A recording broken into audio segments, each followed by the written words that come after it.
صفحہ نمبر 75۔ گزشتہ درس میں ان چیزوں کو جن پر نجاست لگ جائے پاک کرنے کے کچھ طریقے ذکر کیے گئے تھے۔ ان میں پہلا طریقہ تھا دھونا۔ ناپاک کپڑے کو یا ناپاک چیز کو دھو کر پاک کیا جا سکتا ہے، اور یہ کسی بھی ناپاک چیز کو پاک کرنے کا سب سے بڑا اور اہم طریقہ ہے۔ دوسرا طریقہ ہم نے پڑھا تھا پوچھنا، اور اس کی تفصیل بھی آ گئی تھی کہ نجاست کی مختلف صورتیں ہوتی ہیں۔ اگر نجاست پتلی ہو اور سوکھنے کے بعد نظر نہ آتی ہو تو اس کو تو پانی سے دھونا ہی پڑے گا، پوچھنے سے وہ پاک نہیں ہوگی۔ لیکن اگر نجاست گاڑھی ہو اور سوکھنے کے بعد نظر بھی آتی ہو تو ایسی صورت میں یہ دیکھا جائے گا کہ وہ جس چیز کو لگی ہے وہ چیز کیسی ہے۔ اگر وہ چیز پلین نہیں ہے، کھردری ہے، اور اس کھردرے پن کے اندر نجاست کے اثرات رہ جاتے ہیں تو اس کو بھی دھوئے بغیر پاک نہیں کیا جا سکتا، اس کو پاک کرنا پڑے گا۔ اور اگر وہ بالکل پلین اور ہموار ہے تو پھر وہ پوچھنے سے پاک ہو جائیں گے۔ تیسرا طریقہ ہے خشک ہو کر اثر جاتے رہنا۔ اور گزشتہ درس میں ایک صاحب نے پوچھا بھی تھا کہ اگر کچی زمین پر ناپاکی آ جائے تو اس کو کیسے پاک کیا جائے گا۔ تو زمین پر اگر ناپاکی گر گئی اور زمین خشک ہے اور وہ کچی ہے تو خشک ہونے سے وہ زمین پاک ہو جائے گی۔ جیسے عام کچی زمین ہوتی ہے، باغ کی زمین ہے یا کوئی کچا فرش ہے اور اس پر کوئی ناپاکی لگ گئی، گر گئی، تو اس کو خشک ہونے کا انتظار کیا جائے، اور خشک ہونے کے بعد اس ناپاکی کے اگر اثرات بالکل ختم ہو گئے تو وہ چیز پاک ہو جائے گی۔ اگر زمین نجاست گرنے کی وجہ سے ناپاک ہو گئی تو اس کے پاک کرنے کا یہ طریقہ ہے کہ زمین ایسی خشک ہو جائے کہ نجاست کا نشان بالکل نہ رہے، نجاست کا دھبا باقی رہے، نہ بدبو آئے۔ اس طرح زمین کے خشک ہو جانے سے زمین پاک ہو جاتی ہے۔ لیکن اس میں یہ بھی جو ہے وہ ملحوظ رہے کہ صرف نماز پڑھنے کے لیے وہ زمین پاک ہوتی ہے خشک ہونے کی صورت میں۔ اگر اس مٹی سے کوئی تیمم کرنا چاہے تو اس کی اجازت نہیں ہے۔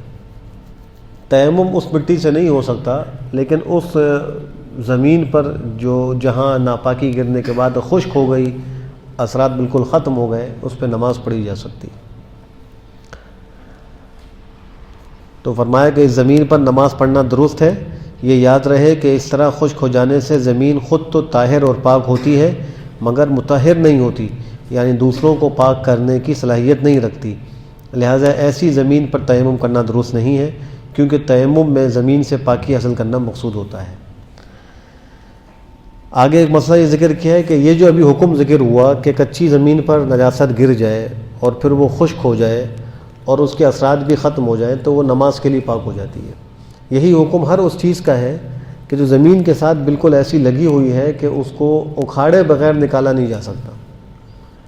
مثلاً کوئی دیوار کی وہ پتھر رکھے تھے، بلاک رکھے تھے، اور اس کو زمین پر رکھنے کے بعد سیمنٹ سے اس کو پلسٹر کر دیا گیا، تو اگر اس دیوار پر، کچی دیوار پر ناپاکی گرے اور وہ خشک ہو جائے تو وہ دیوار بھی پاک ہو جائے گی۔ لیکن اگر وہ بلاک یا پتھر ایسے ہی اوپر رکھے ہوئے ہیں اور ان کو زمین سے جوڑا نہیں گیا تو ان پر ناپاکی گرنے کی صورت میں ان کو دھونا ہی پڑے گا، وہ خشک ہونے سے پاک نہیں ہوں گے۔ جیسے تعمیرات کے لیے کبھی بلاک آ جاتے ہیں، وہ ایک کنارے پر رکھے ہوئے ہوتے ہیں، اگر ان بلاکوں پر کوئی ناپاکی گر جائے تو ان کو دھونے سے ہی اس کو پاک کیا جا سکتا ہے، وہ خشک ہونے سے پاک نہیں ہوں گے۔ لیکن جب وہ بلاک زمین پر رکھ کر اس کو گارے سے جوڑ دیا گیا، لگا دیا گیا، چنائی کر دی گئی، اب ناپاکی گرنے سے اگر وہ خشک ہو جائے تو وہ پاک ہو جائے گی۔ تو فرمایا کہ یہ بات ذہن نشین رہے کہ پاکی اور ناپاکی میں جو حکم زمین کا ہے وہی حکم ان چیزوں کا ہے جو زمین سے ایسی متصل ہو جائیں کہ بغیر کھودے ان کو زمین سے جدا کرنا ممکن نہ ہو۔ مثال جیسے اینٹیں اور پتھر اگر زمین پر گارے یا سیمنٹ سے جوڑ دیے جائیں تو چونکہ کھودے بغیر ان کو زمین سے جدا کرنا ممکن نہیں، لہٰذا یہ زمین کے حکم میں سمجھے جائیں گے۔ چنانچہ ایسی اینٹوں اور پتھر پر نجاست گر جائے اور وہ اس طرح خشک ہو جائے کہ ان پر نجاست کا اثر باقی رہے، نہ داغ دھبا اور بدبو، تو یہ پاک ہو جائیں گے۔ ایسے ہی جو گھاس زمین پہ لگی ہوتی ہے یا پودا ہے زمین پہ لگا ہوا ہے اس گھاس پر یا پودے پر کوئی ناپاکی گر گئی تو اگر وہ گھاس اور پودا خشک ہو گیا تو وہ پاک ہو جائے گا، اس طریقے سے کہ ناپاکی کا کوئی اثر باقی نہ رہے، بدبو بھی ختم ہو جائے۔ لیکن اگر کسی نے گھاس کاٹ کر رکھی ہوئی ہے، یہ پودے کو کھاڑ کر کہیں رکھا ہوا ہے اور اس پر ناپاکی گر جائے تو وہ تو دھونے سے پاک ہوگی، خشک ہونے سے پاک نہیں ہوگی۔ چوتھا طریقہ ہے جلانا۔ بہت سی چیزوں کو جلا کر بھی پاک کیا جا سکتا ہے۔ مثلا اگر چاقو پر یا کسی لوہے کی سلاخ پر کوئی ناپاکی لگی ہوئی ہے اور اس کو کسی بھٹی میں ڈال دیا جائے یا چولہے پر رکھ کر اس کو گرم کر دیا جائے اور جلا دیا جائے اور وہ ناپاکی بالکل جل جائے تو وہ چاقو یا وہ سلاخ پاک ہو جائے گی۔ تو جلانا بھی پاک کرنے کا ایک طریقہ ہے۔ ایسے ہی کبھی ایسا ہوتا ہے کہ جانور ذبح کیا اور اس کی کوئی ران سالم لے لی یا جو ہے وہ کوئی دستی لے لی اور اس کو بغیر دھوئے، جو اس پہ خون لگا ہوا ہوتا ہے، اس کو بغیر دھوئے انگیٹھی پر بھون لیا جائے اور اتنا بھونا جائے کہ وہ خون جل جائے، ختم ہو جائے، تو وہ ران بھی پاک ہو جائے گی۔ تو گھروں میں تو اس کا خیال ہوتا ہے کہ گوشت کو دھو کر پکاتے ہیں، لیکن ہو سکتا ہے کہ ہوٹل وغیرہ میں اتنا خیال نہ کرتے ہوں اور وہ گوشت لیا اور اس کو ایسے ہی انگیٹھی پہ لگا دیا جائے، تو اگر اس پر کوئی بہتا خون بھی لگا تھا اور جلنے سے بالکل وہ جل گیا اور خشک ہو گیا تو وہ ران پاک شمار کی جائے گی۔ ایسے ہی روٹی پکانے کا تنور ہے، اگر اس میں کوئی بلی پیشاب کر دیتی ہے، کوئی چوہا اس میں گر جاتا ہے، مر جاتا ہے، تو اس کو پاک کرنے کا طریقہ یہ ہے کہ اس تنور کو جلا دیا جائے اور جلنے کے بعد وہ ناپاکی بالکل ختم ہو جائے۔ اگر پیشاب ہے وہ خشک ہو جائے اور دیگر ناپاکی ہیں ان کے ساتھ ختم ہو جائے تو وہ تنور آگ کے جلانے سے پاک ہو جائے گا۔ اگر کوئی چیز نجاست کے لگنے سے ناپاک ہو جائے اور اس کو آگ میں ڈال دیا جائے جس سے نجاست کے ساتھ ختم ہو جائے اور اس نجاست کے ذرات جل جائیں تو وہ بھی چیز پاک ہو جاتی ہے۔ ناپاک چاقو، چھری، مٹی یا تانبے، اسٹیل وغیرہ کے برتن کو اگر دہکتی آگ میں ڈال دیے جائیں تو بھی وہ پاک ہو جاتے ہیں۔ ایسے ہی اگر ناپاک مٹی سے کسی نے کوئی برتن بنا لی ہے اور پھر وہ مٹی ناپاک تھی، پھر اس برتن کو آگ میں پکا لیا گیا جیسے برتنوں کو پکایا جاتا ہے، تو اس صورت میں وہ برتن پاک ہو جائے گا۔ ناپاک مٹی سے برتن یا اینٹیں وغیرہ بنائی گئیں تو جب تک وہ اشیاء کچی ہیں، ناپاک ہیں، اگر انہیں بھٹی میں ڈال کر پکا لیا جائے تو پاک ہو جائیں گی۔ اگر تنور وغیرہ نجس پانی یا پیشاب لگنے سے ناپاک ہو جائے اور اس میں آگ لگا دی جائے جس سے اس کی تری خشک ہو جائے تو تنور پاک ہو جائے گا۔ اب روٹی پکانے سے روٹی ناپاک نہیں ہوگی۔ بہت سے لوگوں کو شبہات ہوتے ہیں، تو شبہ کرنا ٹھیک نہیں ہے۔ جو اصل مسئلہ ہے اس کو سامنے رکھ کر دل کو مطمئن کرنا چاہیے۔ بعض لوگ سمجھتے ہیں پتہ نہیں یہ جو روٹیاں پکا رہے ہوتے ہیں اس کو تنور کو رات کو بند کرتے ہیں نہیں کرتے۔ آ کے ہم سے سوال لوگ پوچھتے ہیں کہ بلیاں گزرتی ہیں یا کوئی کتا گزر گیا، اس نے رات میں پیشاب کر دیا، صبح کو اسی نے اس کو جو ہے وہ آگ جلا کر روٹی پکانی شروع کر دی تو روٹی پاک ہے ناپاک؟ تو اگر اس نے تنور کو جلا دیا اور جلانے کے بعد کوئی ناپاکی تھی اس کے ساتھ ختم ہو گئے تو وہ تنور بالکل پاک ہے، اس میں جو اب روٹی لگے گی وہ بھی پاک ہے۔ بکری وغیرہ کی ایسی سری یا ران کے جو خون میں لت پت تھی اس کو آگ پر اس طرح بھون لیا گیا کہ اس پر لگا ہوا خون جل گیا اور اس پر خون کا کچھ بھی اثر باقی نہ رہے تو وہ سری اور ران پاک ہو جائے گی۔ ایک ہے جانور کا بہتا خون، وہ تو ناپاک ہے۔ ایک وہ خون ہوتا ہے جو گوشت کے اندر لگا ہوا ہوتا ہے جس کو گوشت کا خون کہتے ہیں، وہ ناپاک نہیں ہے۔ تو یہ جو مسئلہ ہے کہ اگر کسی جانور کو ذبح کیا اس کی سری پر بہتا خون لگا ہوا تھا اور سری کو آگ پر ایسے ہی بھون لیا گیا اور اس کا جو خون تھا وہ جل گیا تو وہ سری پاک ہو جائے گی۔ یا ران پر بہتا خون لگ گیا جانور کا، اس ران کو انگیٹھی پر بھون لیا گیا اور اس کا خون جل گیا تو وہ ران بھی پاک ہو جائے گی۔ پانچواں طریقہ ہے حقیقت کا بدل جانا، یعنی ماہیت تبدیل ہو جائے۔ کسی چیز کی ماہیت، مثلا شراب رکھا ہوا تھا اس میں کوئی کیمیکل ڈالا تو وہ سرکہ بن گیا۔ اب شراب کی ماہیت الگ ہے، سرکے کی ماہیت الگ ہے، تو وہی شراب جب سرکہ بنا ہے وہ حلال ہو جائے گا۔ جب تک وہ شراب ہے اس کی ماہیت تبدیل نہیں ہوئی وہ حرام ہے۔ ماہیت تبدیل ہو گئی یہاں تک کہ اس میں شراب کا کوئی اثر، بو وغیرہ باقی نہ رہے تو پھر وہ چیز پاک شمار ہوگی۔ ایسے ہی کسی چیز کو پروسیس کر کے اس کی ماہیت کو تبدیل کر دیا جائے۔ اگر ناپاک کسی جانور کی چربی سے صابن بنایا گیا ہے تو اگرچہ وہ چربی ناپاک تھی لیکن اب جب وہ صابن کی ماہیت میں تبدیل ہو گئی تو وہ پاک ہے۔ اس میں بہت سے لوگ شبہ کرتے ہیں کہ پتہ نہیں یہ امپورٹڈ صابن ہے، اس میں خنزیر کی چربی ہے یا فلاں چربی ہے، تو اگر وہ چربی اپنی ایسی حالت میں ہو تو وہ تو ناپاک ہے، لیکن جب چربی کی ماہیت تبدیل ہو گئی تو اب وہ پاک ہے۔ اگر کسی چیز کو اس طرح جلا دیا جائے یا اس کو کسی کیمیائی عمل سے اس طرح گزار دیا جائے کہ اس شے کی حقیقت بدل جائے تب بھی وہ چیز پاک ہو جاتی ہے۔ مثال گوبر وغیرہ کے اوپلے اور لید وغیرہ اگر آگ میں جل کر راکھ بن جائے تو یہ راکھ پاک ہے، کیونکہ آگ میں جلنے کی وجہ سے اس کی حقیقت تبدیل ہو گئی، لہذا اگر یہ راکھ وغیرہ کھانے کی چیز میں لگ جائے تو کچھ حرج نہیں۔ شراب جو کہ ناپاک ہوتی ہے اگر پڑے پڑے خود بخود سرکہ بن جائے یا کسی کیمیائی عمل کے ذریعے سرکہ بنا لیا جائے تو چونکہ سرکہ بن جانے کی وجہ سے اس کی حقیقت تبدیل ہو چکی ہے، لہذا وہ پاک ہو جاتی ہے، جس کا استعمال اب ہر طرح سے صحیح ہے۔ ایسے ہی ہمارے آج کل جانوروں کے لیے جو فیڈ تیار کی جاتی ہے تو وہ فیڈ بننے کے بعد اب اس کی ماہیت تبدیل ہو گئی۔ پہلے اس میں مردار وغیرہ ڈالے جاتے ہیں، جانوروں کے پر اور خون وغیرہ چیزیں ملائی جاتی ہیں، لیکن جب اس کا پروسیس ہو جاتا ہے تو اب اس کی ماہیت تبدیل ہو جاتی ہے تو وہ فیڈ بھی حلال ہے۔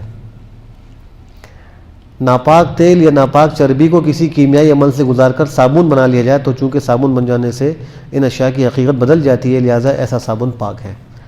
یا کوئی جانور ہے مثلاً گدھا ہے، وہ نمک کی کان میں گر کر نمک ہے تو اس سے وہ کھال پاک ہو جائے گی۔ تو یہ چمڑے کا دباغت سے پاک ہونا بھی کسی ناپاک چیز کو پاک کرنے کا ایک طریقہ ہے۔ ایسے ہی 8واں طریقہ ذکر کیا، ملنا اور کھرچنا۔ کوئی ناپاکی ایسی جسم والی لگ جائے کسی کپڑے پر اور خشک ہو جائے تو اس کو کھرچ کر یا مل کر بھی صاف کیا جا سکتا ہے، وہ پاک ہو جائے گی۔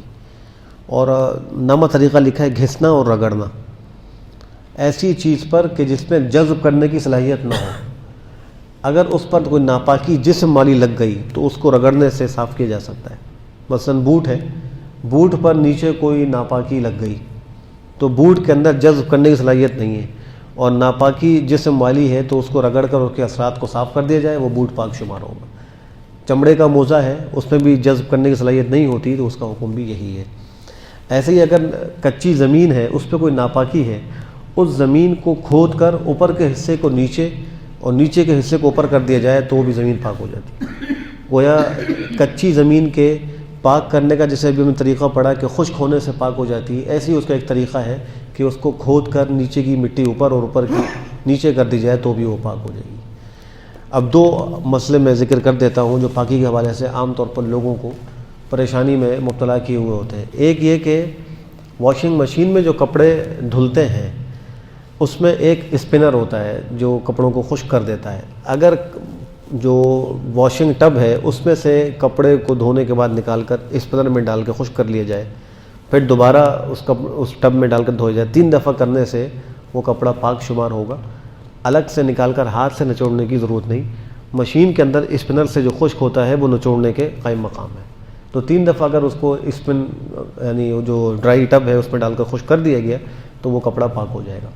ایسی دوسرا مسئلہ ہے، دھوبی کو کپڑا دینے کے بعد بہت سے لوگ شکوک و شبہات میں مبتلا ہوتے ہیں کہ پتہ نہیں وہ پاک ہے ناپاک، اس کے بعد تو مختلف کپڑے آ رہے ہوتے ہیں اور وہ ایک ہی جگہ اس کو دھوتا ہے۔